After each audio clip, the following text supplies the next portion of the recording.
The ships appeared without warning on a Tuesday morning, thousands of them, hanging in space like dark clouds blocking out the stars. They were massive, each one larger than any station humanity had ever built.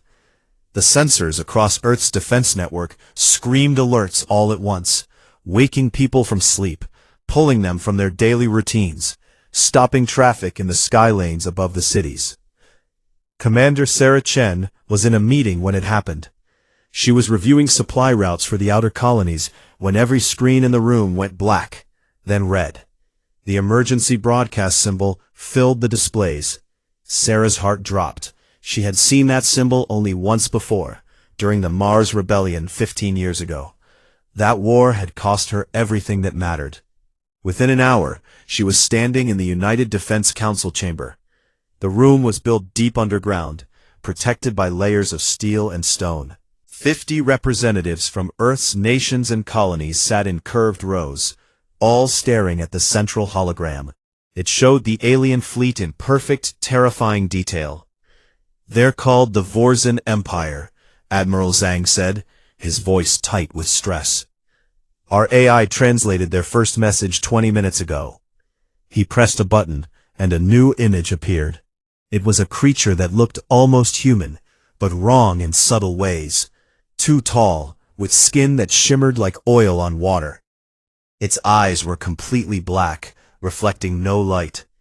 The creature wore armor that seemed to be made of living metal, shifting and flowing across its body.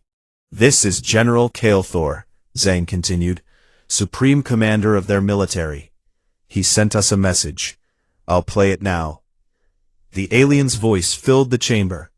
The words came through the translation as cold and precise.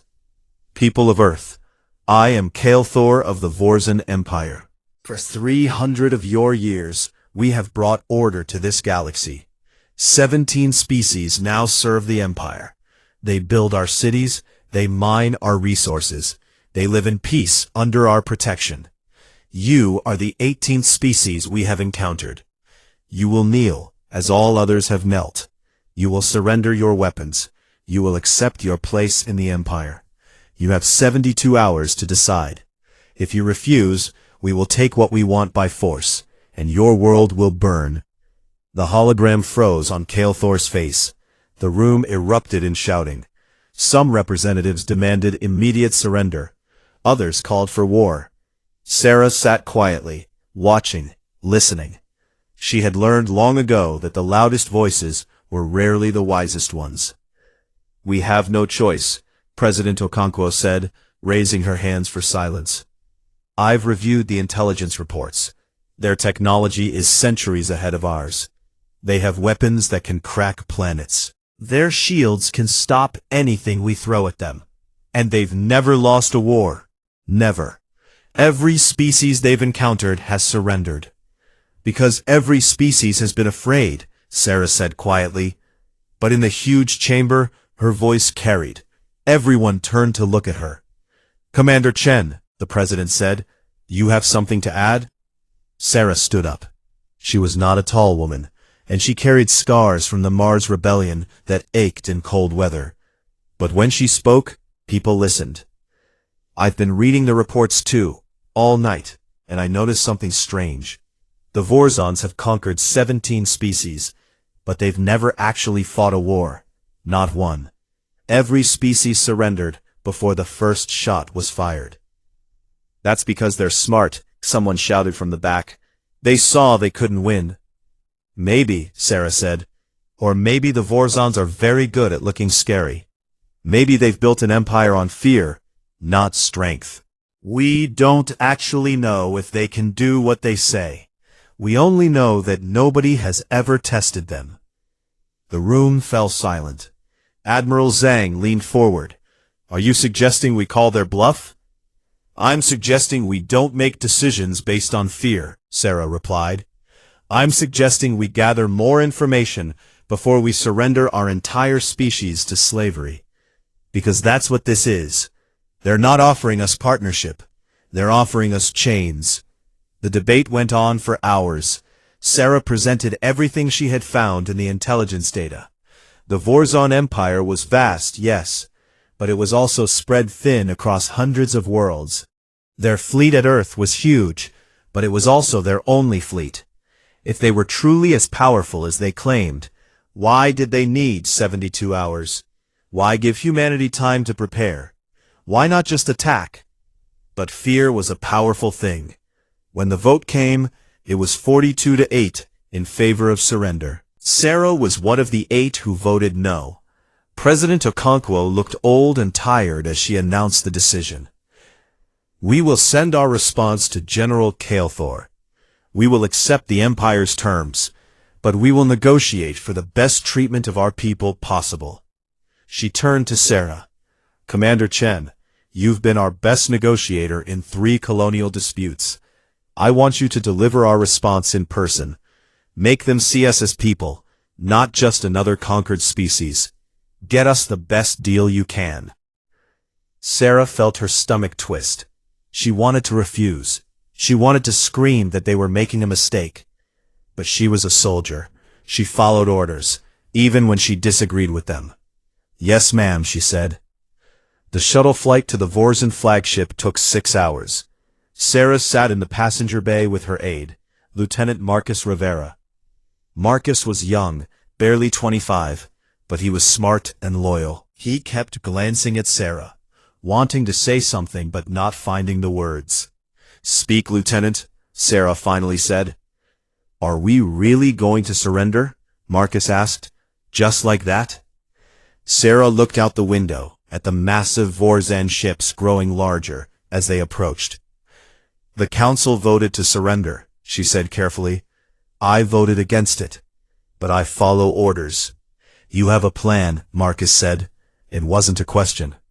Sarah smiled, but it didn't reach her eyes. I have an idea. A stupid, dangerous idea that will probably get us both killed. She turned to look at him. When we get on that ship, stay close to me. And no matter what happens, no matter what I say or do, trust me. Can you do that?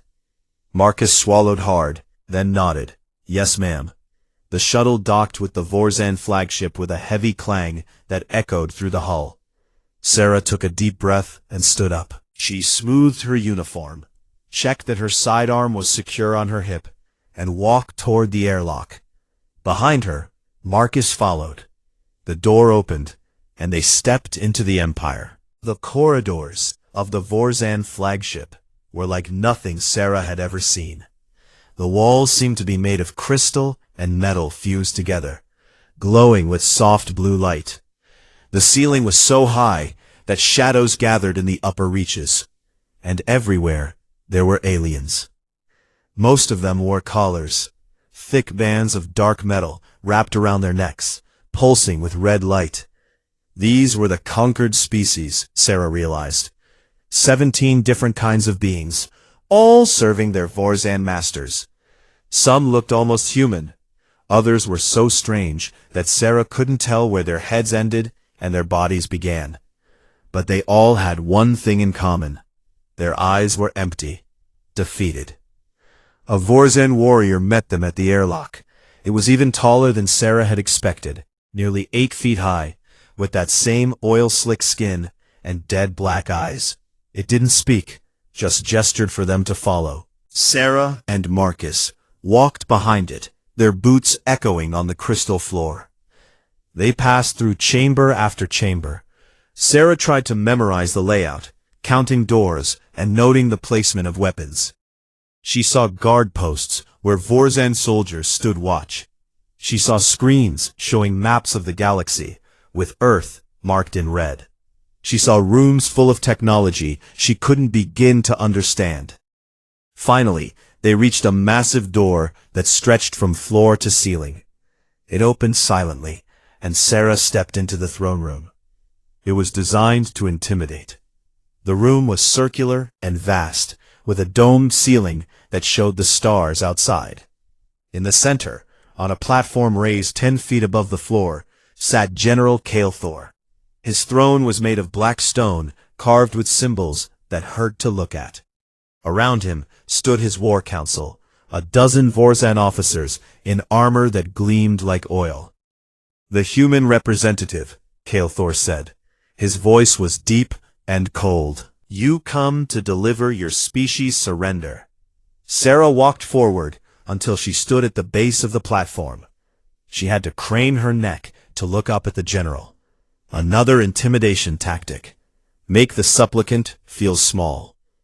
She had seen it before in 100 negotiations. I come to deliver Earth's response to your ultimatum, Sarah said calmly. A formality. Kael'thor waved one long hand dismissively. You have seen my fleet. You know what we can do. Your leaders are not fools. They will kneel as all others have knelt. No, Sarah said. The word hung in the air. For a moment, nobody moved. Then Kael'thor leaned forward, and Sarah could have swear she saw something like amusement in those black eyes. No, he repeated. You refuse? Humanity refuses your terms, Sarah said clearly. We will not surrender. We will not kneel. We will not accept slavery. The Vorzon War Council stirred, whispering among themselves. Kael'thor held up a hand for silence. You do not understand what you are choosing. Let me show you. He touched a control on his throne, and the domed ceiling changed. Instead of stars, it now showed a planet. A beautiful world, with blue oceans and green continents. This was Velkara Prime, Kael'thor said. Home to the Velkaran people. They refused us, as you refuse us now. Watch what happened. The view zoomed out, showing a Vorzon fleet surrounding the planet. Then, white light filled the screen as weapons fired. When the light faded, the planet was cracked open like an egg, glowing with molten fire. The continents were gone, the oceans were gone, everything was gone. That was 200 years ago, Kael'thor said quietly. The Velkaran species is extinct. We do not make empty threats, human. We give you this choice only once. Kneel or die. Sarah's heart was pounding, but she kept her voice steady. I believe you can destroy Earth, she said, but I don't believe you will. Why not? Because you need us, Sarah said. You don't conquer species for fun. You conquer them for labor, for resources, for bodies to build your empire. If you destroy Earth, you get nothing but rubble. But if we fight you and make you work for your victory, you'll lose ships, you'll lose soldiers, you'll waste time and resources. And then what? Even if you win, Earth will be damaged. The human population will be reduced. You'll gain far less than you hoped. Kael'thor stood up from his throne. He descended the steps slowly, his armor flowing like liquid. When he reached Sarah, he towered over her. You are clever, human, but you are wrong. We do not need you. We want you. There is a difference. If you cost us too much, we will simply leave you here and move on to the next species. The galaxy is vast. There are always more worlds to conquer. Leave now, and save yourself the trouble. Something changed in Kael'thor's expression. The amusement was gone. Now, there was only cold anger. You dare to mock me? You, a creature from a primitive world that hasn't even mastered its own star system. Sarah took a step forward, closing the distance between them. She had to tilt her head back to meet his eyes, but she didn't blink. I dare to tell you the truth. You've built an empire on fear. You roll up to a planet, show them your big ships, destroy a moon or two, and they surrender. It's worked 17 times, but it won't work on humanity. We don't surrender. It's not in our nature. We've been fighting each other for thousands of years. We've survived ice ages and plagues and nuclear wars. We've built weapons that could destroy our own planet 100 times over. And we're still here. So yes, General, we dare. For a long moment, Kael'thor stared down at her. Then, slowly, he smiled. It was not a pleasant expression. You have courage, human. Foolish courage, but courage nonetheless. Very well. I will give you a chance to prove this human defiance you speak of. He turned and walked back to his throne. In our culture, there is an ancient tradition, the right of proving. When two warriors disagree, they settle the matter through trials of strength and skill.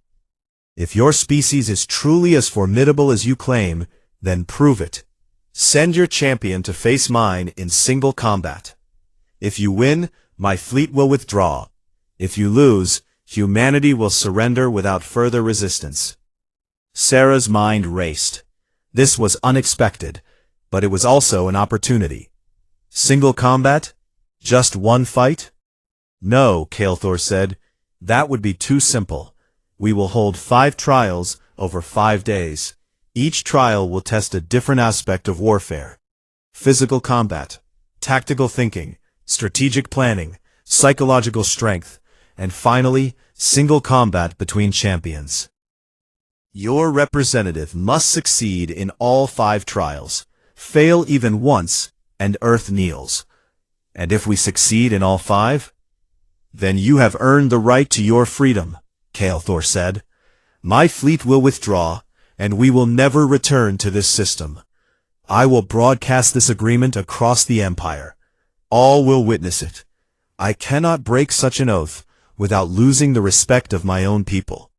It was a trap. Sarah could see that clearly. The trials would be designed to be impossible.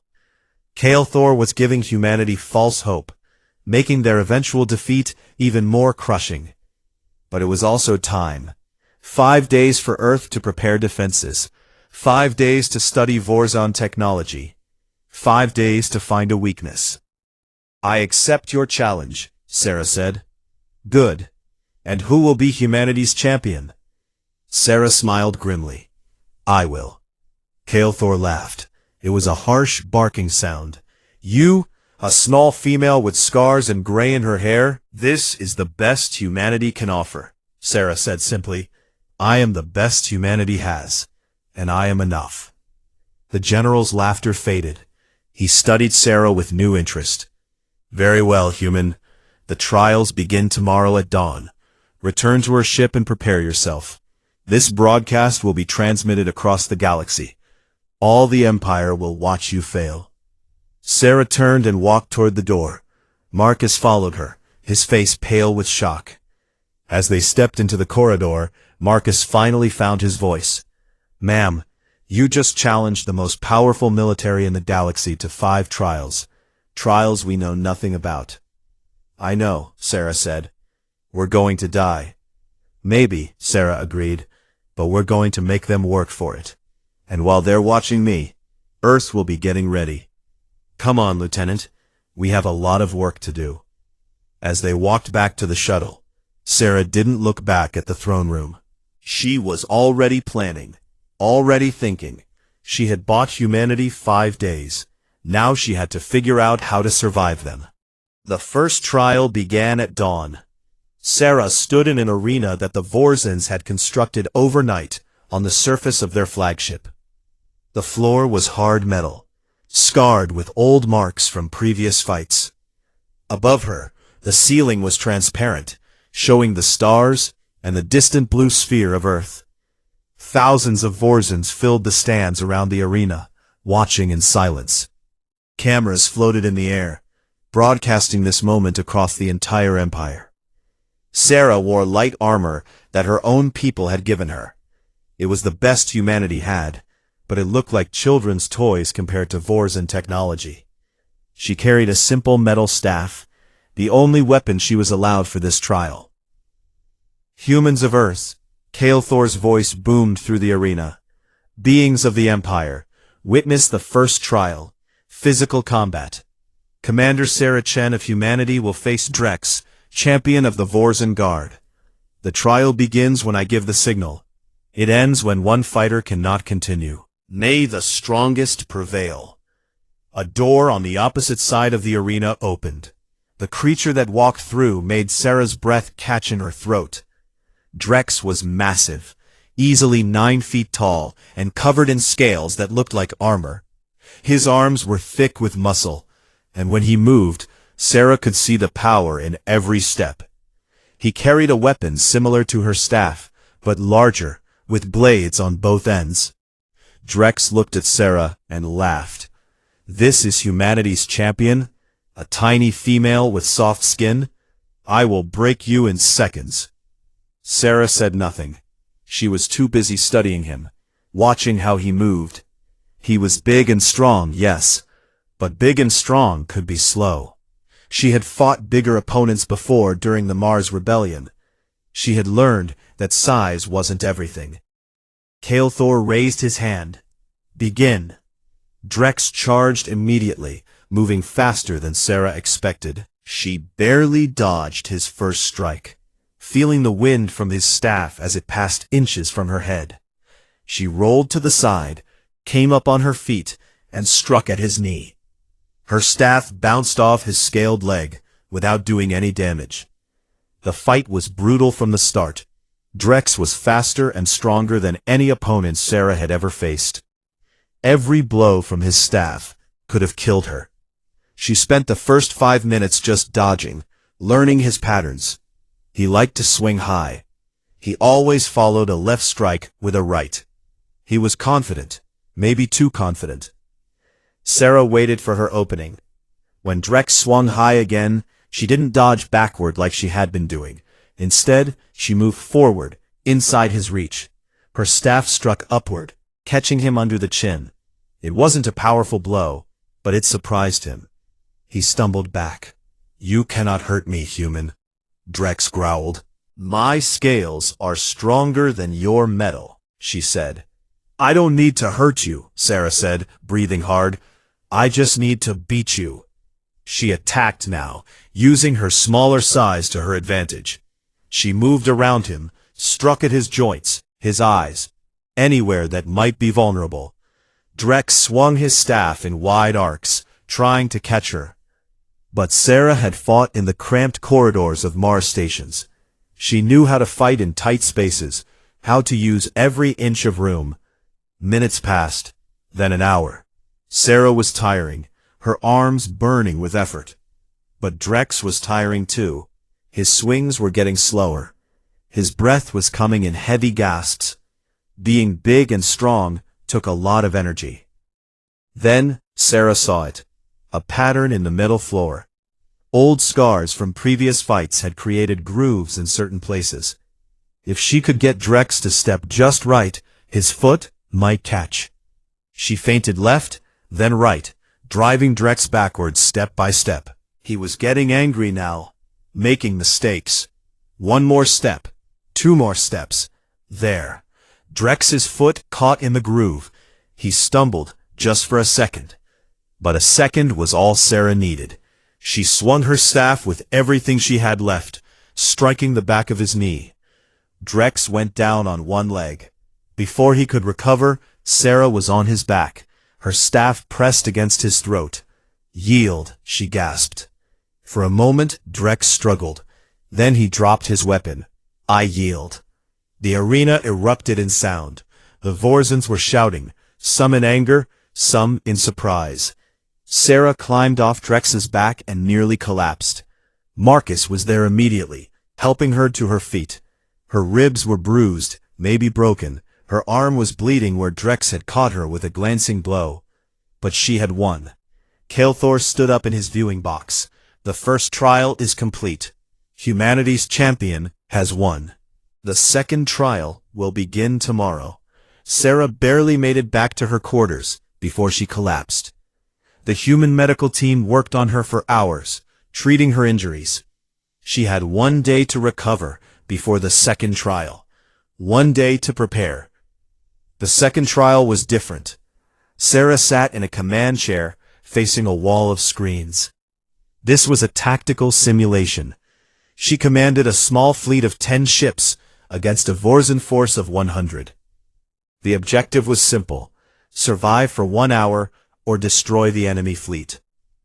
Sarah studied the screens, her mind shifting into the cold calculation mode she knew from years of military training. The Vorzan fleet was moving into a standard attack formation. They expected her to run, to try to hide her smaller fleet. That's what the other 17 species had probably done. All ships, Sarah said into the communicator. Break formation.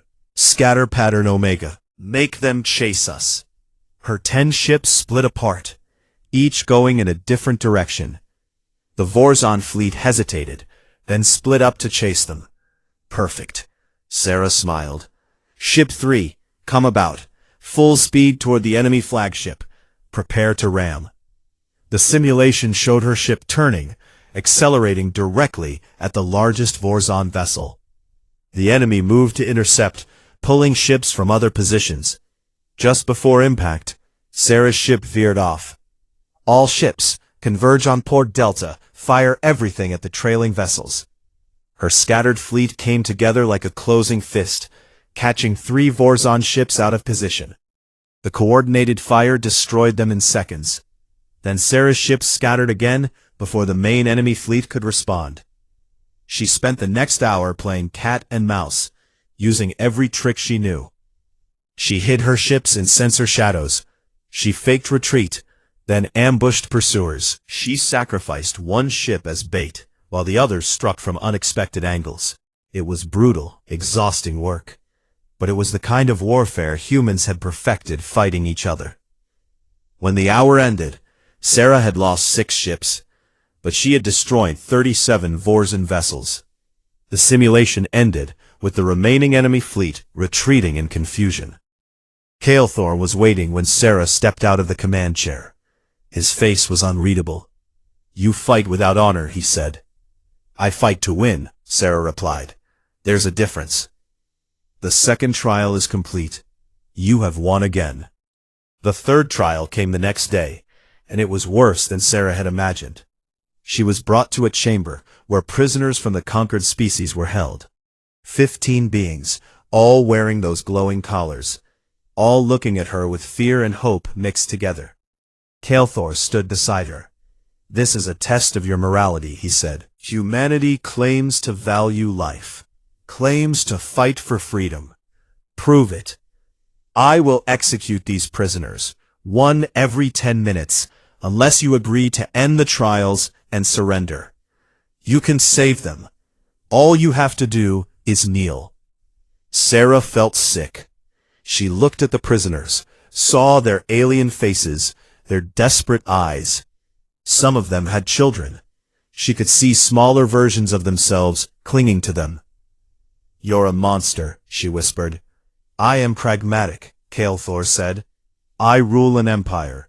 Sometimes mercy is a luxury I cannot afford. Now choose, human, your pride or their lives." Sarah's mind raced. There had to be another way. There was always another way. She looked at the prisoners again, really looked at them, and she saw something interesting. One of them, a tall being with gray skin, was watching Kael'thor with pure hatred. Not fear, hatred. Sarah made a decision. She walked up to that prisoner. "What's your name?" she asked. The translator caller spoke. "I am Verex, of the Helion people." "How long have you served the Empire?" 40 years, Verex said bitterly. "Since I was a child." "Do you want to be free?" Verex's eyes widened, more than anything. Sarah turned to Kael'thor. "I have a counteroffer. Let me speak with the prisoners. Give me 10 minutes. If I can't find a solution, then I'll make my choice." Kael'thor looked amused. "Very well. 10 minutes." Sarah gathered the prisoners close. She spoke quietly, quickly. "I know you hate your masters. I can see it in your eyes.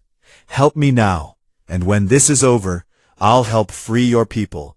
I swear it on my life." She outlined her plan. It was desperate and crazy. But the prisoners listened, and slowly they began to nod.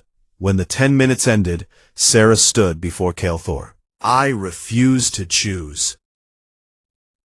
Then the executions begin. "Wait," Verex stepped forward. "General, I invoke the right of complaint, Article 7 of the Imperial Code. As a servant of the Empire for 40 years, I have earned the right to formally protest unjust treatment." Kael'thor froze. "What?" Other prisoners stepped forward, each invoking different articles of Vorzon law. Sarah had learned about these laws from the intelligence data. The Vorzons ruled through force, yes, but they also had laws to prevent complete chaos, and those laws could be used against them. The prisoners demanded a formal inquiry. They demanded witnesses. They demanded delays for proper legal review. It was bureaucracy as a weapon.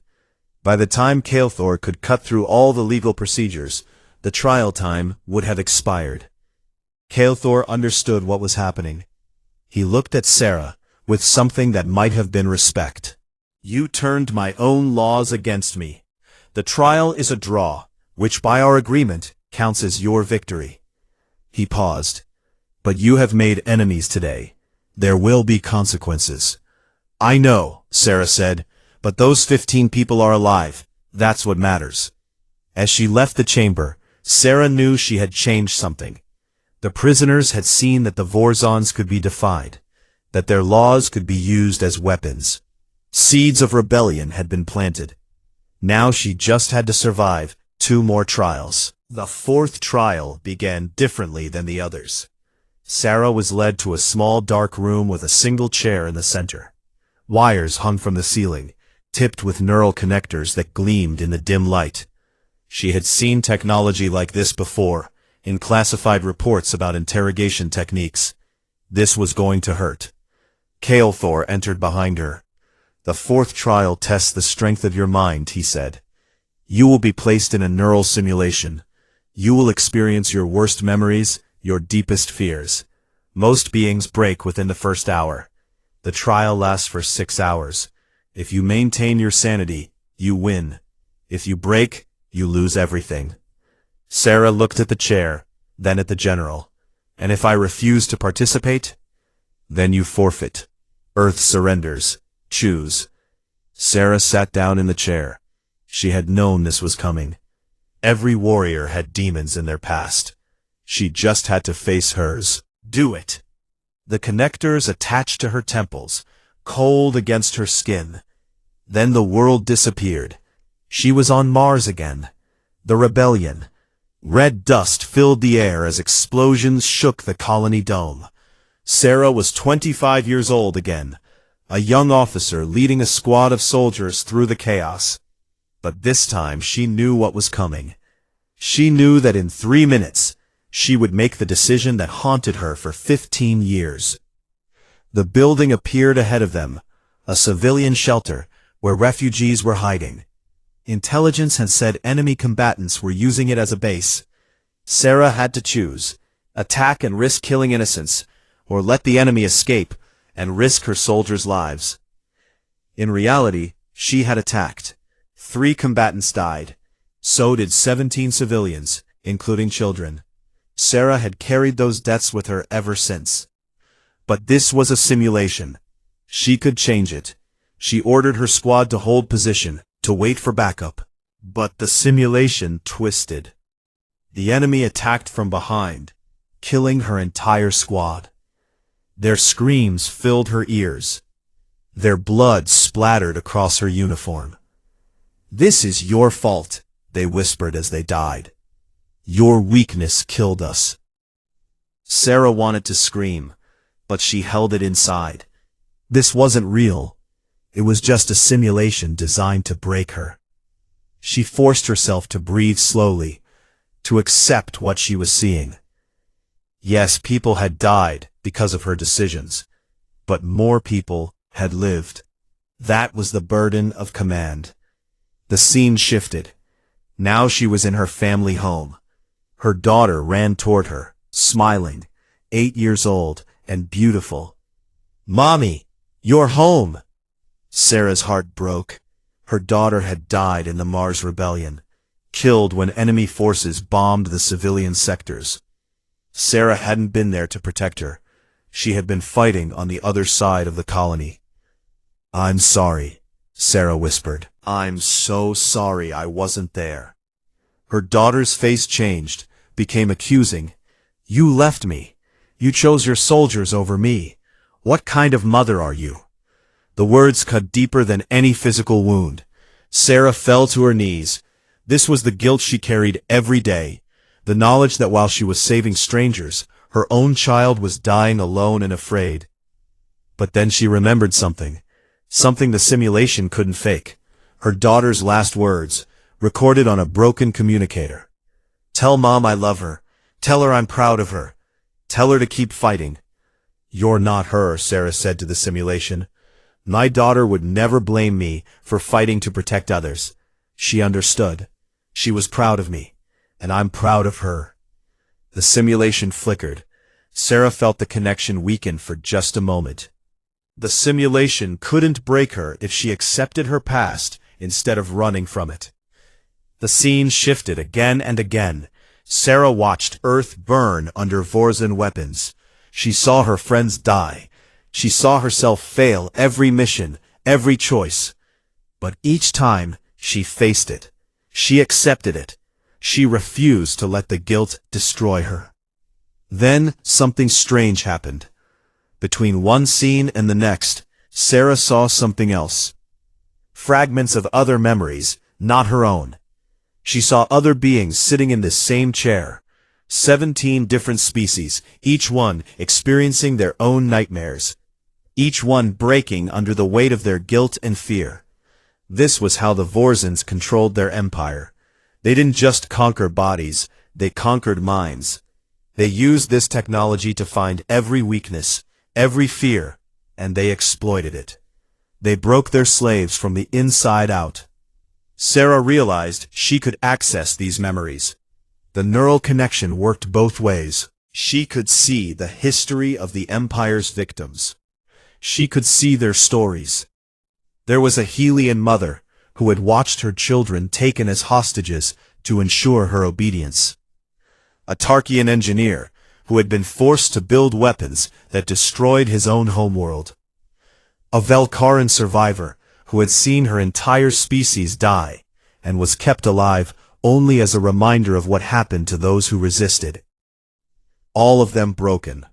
All of them still suffering, 15 years, or 50 years, or 100 years later, still wearing their collars, still serving their masters, still broken. And suddenly, Sarah understood. This trial wasn't just about her. It was being broadcast across the Empire. Billions of enslaved beings were watching her right now, waiting to see her break like they had been broken. But what if she didn't break? What if she showed them that it was possible to face your worst memories and come out stronger? Sarah opened her eyes inside the simulation. She was standing in a void now, surrounded by floating images of her failures and fears. "I see you," she said to the darkness. "All of you, the Helion mother, the Tarkian engineer, the Velkaran survivor. I see your pain. I see what they did to you." The simulation shuddered. This wasn't supposed to happen. She wasn't supposed to be able to communicate. "You were broken," Sarah continued, her voice growing stronger. "But broken things can be repaired. You can be free again. You just have to remember who you were before they conquered you. Remember your strength. Remember your pride. Remember that you are more than slaves." The simulation was fracturing now. Sarah could feel the neural connection destabilizing. Somewhere in the real world, Kael'thor was probably shouting orders, trying to shut down the equipment. Her words were being broadcast across the Empire, reaching into the minds of every being who had ever sat in this chair. "I am Sarah Chen of Earth," she said. "I have made mistakes. I have failed. I have lost people I loved. But I am not broken. I am not defeated. And if I can stand here and face my demons, so can you. Rise up. Remember who you are. Break your chains." The simulation exploded into light. Sarah felt herself being pulled back to reality. She gasped as the neural connectors detached, leaving her shaking in the chair. Kael'thor stood over her, his face twisted with rage. "What have you done?" he demanded. Sarah looked up at him and smiled through her exhaustion. "I passed your test. 6 hours. I maintained my sanity. That means I win." "You did more than that," Kael'thor said quietly. "You spoke to the entire Empire. You called for rebellion." "I spoke the truth," Sarah said, climbing unsteadily to her feet. "You built your empire on broken minds, but minds can heal, and once they do, your empire will fall. Kael'thor grabbed her by the throat and lifted her off the ground. For a moment, Sarah thought he would kill her right there, trial or no trial, but then he set her down, almost gently. You have won the 4th trial, he said, but there is still 1 trial left. Tomorrow you will face me in single combat, and I will not hold back. I will kill you, human. I will end this threat before it spreads. You can try, Sarah said. She was escorted back to her quarters. Marcus was waiting with the medical team. As they treated her injuries, he showed her something on his datapad. It was a news feed from across the Empire. It's starting, Marcus said quietly. Small rebellions on 3 worlds. Work stoppages on 7 more. The enslaved species are waking up. What you said in the simulation is spreading like fire. She saw beings removing their collars. Saw them attacking their Vorzan overseers. Saw them remembering their pride. Kael'thor knows, she said. That's why the final trial is to the death. He has to kill me to stop this. Can you beat him? Sarah was silent for a long moment. Then she shook her head. No. He's younger, stronger, faster. He has better weapons and better armor. In a fair fight, he kills me in seconds. Then what are you going to do? Sarah looked out the window at the distant blue sphere of Earth. Her home, her people, everything worth fighting for. I'm going to make sure the fight isn't fair. She had 1 night to prepare. 1 night to turn herself into a weapon that could kill a Vorzan general. It wasn't enough time. It could never be enough time. But it was all she had. So Sarah began to plan. She studied recordings of Vorzan combat techniques. She analyzed Kael'thor's movements from the throne room. She looked for any weakness, any flaw, any advantage she could exploit. And she found one. It was small. It was risky. It might not work, but it was the only chance she had. Tomorrow she would step into the arena 1 last time. Tomorrow she would face the most powerful warrior in the Vorzan Empire. Tomorrow she would either free 17 species or die trying. Sarah Chen did not sleep that night. She spent the hours sharpening her mind, preparing her body, and making peace with the possibility of her own death. Because she knew that even if she lost, even if Kael'thor killed her, she had already won something important. She had given the galaxy hope, and hope was the most dangerous weapon of all. The arena was different this time. It had been moved to a neutral orbital platform, a massive structure floating in space between Earth and the Vorzan fleet. The fighting ground was a circle of bare metal, 100 feet across, surrounded by energy barriers. Beyond those barriers, millions watched in person. Billions more watched across the Empire. This was not just a trial anymore. This was a statement. Sarah stood at one edge of the circle, wearing light combat armor that her people had modified overnight. It would not stop Vorzan weapons, but it might slow them down. In her hands she held a simple blade, human-made steel, sharp and balanced. It was nothing compared to Vorzan technology, but it was hers. Across from her, Kael'thor entered the arena in full battle armor. The living metal flowed across his body like oil, shifting and adapting to protect vital areas. He carried a weapon that hummed with energy, a blade that could cut through starship hull plating. His black eyes reflected no light as he stared at Sarah. "This is your last chance," Kael'thor said. His voice amplified across the arena. "Kneel now, and I will make your species' slavery quick and painless. Refuse, and I will kill you. Then I will destroy your world, as an example to all who watch." Sarah took a breath. Her ribs still ached from the first trial. Her mind still felt fragile from the fourth. She was tired, hurt, and facing an opponent who was better than her in every measurable way. But she was still standing, still fighting. "I told you before," Sarah said clearly. Humanity does not kneel. But I'll make you an offer, General. You kneel first. Kneel now. Admit that your empire is built on fear and lies, and I'll let you walk away with your life. The arena exploded with sound. Vorzans shouting in outrage. Enslaved species cheering in disbelief. Kael'thor's face twisted with rage. Then die, human, he said. Sarah barely had time to dodge as his blade cut through the space where her head had been.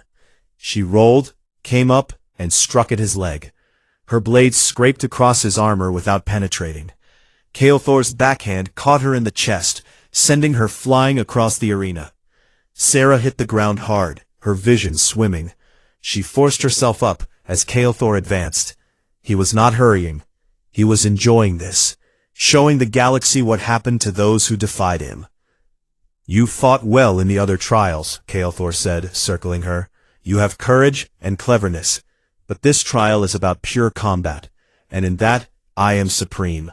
I have fought for 3 centuries. I have killed warriors from 17 species. What are you compared to that? Sarah wiped blood from her mouth. I'm the woman who's going to beat you. She attacked again, using every technique she knew. She was fast and precise, striking at joints and weak points in the armor. But Kael'thor was faster. Every attack she made, he countered. Every opening she created, he closed. Within minutes, Sarah was bleeding from a dozen cuts. Her armor was cracked. Her breathing was ragged. Kael'thor struck her in the side, breaking ribs. Sarah went down on one knee, gasping in pain. The general stood over her, his blade at her throat. Yield, he commanded. No, she said. He kicked her, sending her sprawling. Yield! Sarah dragged herself up again. Her vision was blurring. She could taste blood. But she could also see something in Kael'thor's eyes. Not triumph. Frustration. He wanted her to break. Needed her to break. Because if she didn't, if she kept standing no matter what he did, then what did that say about his empire? What did that say about all the others who had knelt? You cannot win, Kael'thor said. Why do you keep fighting? Because that's what humans do, Sarah said, spitting blood. We fight. We endure. We survive. You can beat me. You can kill me. But you cannot make me kneel. She attacked again, more desperately now. Kael'thor blocked her strike easily, and drove his blade through her shoulder. Sarah screamed, but grabbed his wrist, holding him close. With her other hand, she drove her own blade toward his throat. Kael'thor's armor flowed, blocking the strike. He pulled his blade free, and threw Sarah across the arena again. She hit the barrier and collapsed. Stay down, Kael'thor said. Die with dignity. Sarah lay there, breathing in shallow gasps. Everything hurt. Her body was shutting down. She had maybe one more attack left in her. One more chance. It would not be enough to kill Kael'thor, but maybe it could be enough to prove a point. She started laughing. It was a weak sound at first, barely audible, but it grew stronger. Sarah Chen, beaten and broken, laughed in the face of the most powerful warrior in the galaxy. What amuses you? You, Sarah said, pulling herself to her feet one last time. Blood ran down her armor. Her left arm hung uselessly at her side, but she was standing. You don't get it, do you? You've already lost. I am about to kill you. How have I lost? Because I've shown them the truth, Sarah said, gesturing to the billions watching across the empire. For 300 years you've ruled through fear. You made 17 species believe they were weak, that they were inferior, that they had no choice but to serve. But I've proven that's a lie. She took a step forward. I'm just one human, not the strongest, not the fastest, not special. And I've survived 4 of your trials. I've beaten your champion. I've outsmarted your tactics. I've resisted your torture. And now I'm standing here, broken and bleeding, and I'm still not kneeling. Another step, So what does that say about all those others? What does that say about the Helions and the Tarkians, and all the other species wearing your collars? If one human can stand against you, what could 17 species do if they remembered their strength? Kael'thor raised his blade. Enough. Die now. They're already rising up, Sarah said, taking another step. Did you know? Rebellions on 12 worlds now. Your empire's cracking, General. And it's all because you brought me here. Because you showed everyone that you could be defied. Then I will crush the rebellions. I will make examples of entire worlds. Will you? Sarah asked. How? Your fleet is here at Earth. You're spread thin across hundreds of systems. You've never had to fight a real war before. You don't know how. But we do. Humans have been perfecting the art of rebellion for thousands of years. And we're going to teach every enslaved species in your empire exactly how to break their chains. She was close now, close enough to strike. Her body was screaming at her to stop, to rest. But she had one more thing to do. So go ahead, Sarah said quietly. Kill me. Prove to the galaxy that the only way you can win is by murdering a wounded woman in an arena. Prove that your empire is built on nothing but violence. See how long it lasts after that. Kael'thor's blade trembled. For the first time in 300 years, he hesitated. Because Sarah was right. If he killed her now, she became a martyr. If he let her live, she became proof that the Vorzan Empire could be defeated. Either way, he had lost. The general looked out at the billions watching. He saw his own people, the Vorzans in the stands, and for the first time he saw doubt in their eyes. He saw the enslaved species, and he saw hope in theirs. He saw his empire crumbling before his eyes, all because of one small human who refused to kneel. You have destroyed me, Kael'thor said softly. No, Sarah replied. You destroyed yourself. I just made everyone see it. Kael'thor lowered his blade. Then slowly, he dropped to one knee. The arena went silent. Across the empire, billions watched in shock as the supreme commander of the Vorzan military knelt before a human. You win, Kael'thor said. By the laws of the right of proving, you have succeeded in all 5 trials. My fleet will withdraw from Earth. We will never return to your system. Not enough, Sarah said. Her voice was weak, but it carried. Free them, all of them, every species in your empire. Remove the collars, let them choose their own path. That would end the empire. Yes, Sarah said, it would. Do it anyway. Kael'thor looked up at her. For a moment, she thought he would refuse.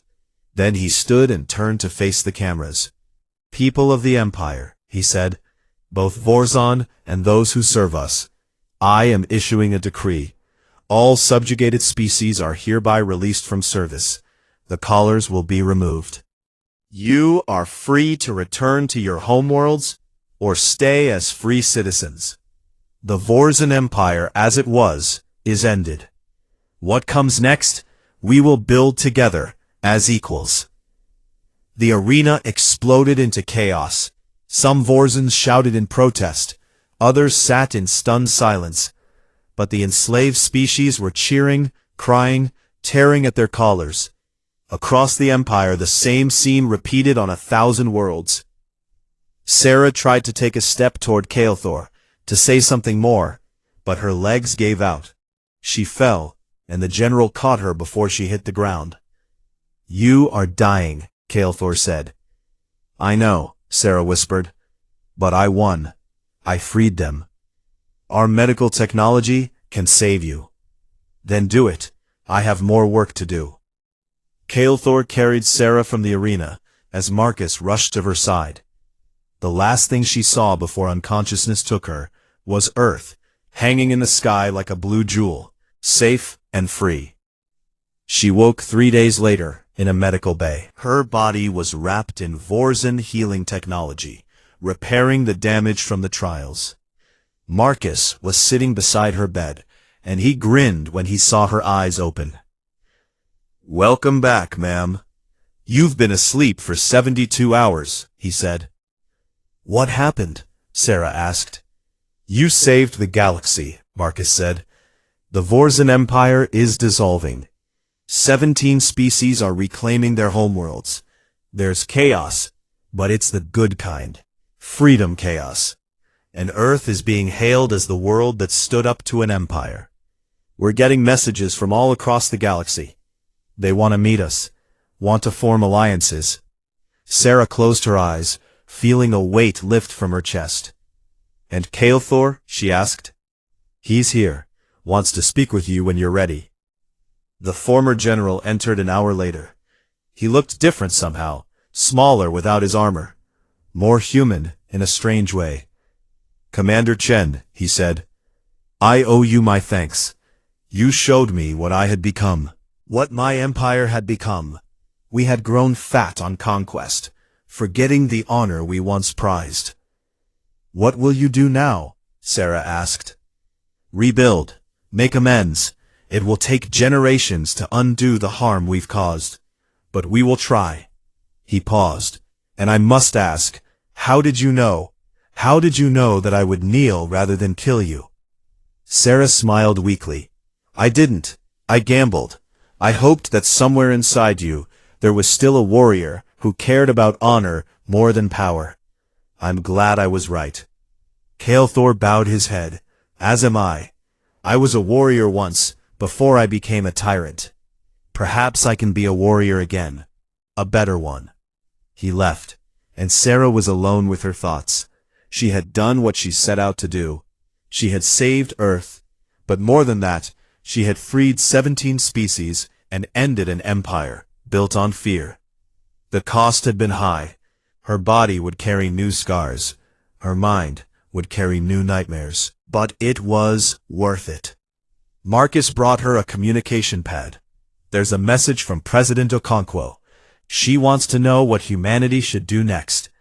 We have a galaxy full of species wanting to meet us, wanting our help to rebuild. Sarah took the pad and thought for a long moment. Then she typed her response. Tell them we're ready. Tell them that humanity will stand with anyone who fights for freedom. Tell them that we've learned the cost of kneeling and will never let anyone kneel again. Tell them the age of empires is over. Now begins the age of equals. She sent the message and looked out the window at the stars. Somewhere out there, 17 species were waking up to their first day of freedom in centuries. And Earth, tiny Earth that had almost surrendered, was leading the way forward. Sarah Chen smiled. She had been one soldier against an empire. She had been beaten, broken, and brought to the edge of death. But she had never knelt, and because of that, nobody would ever have to kneel again.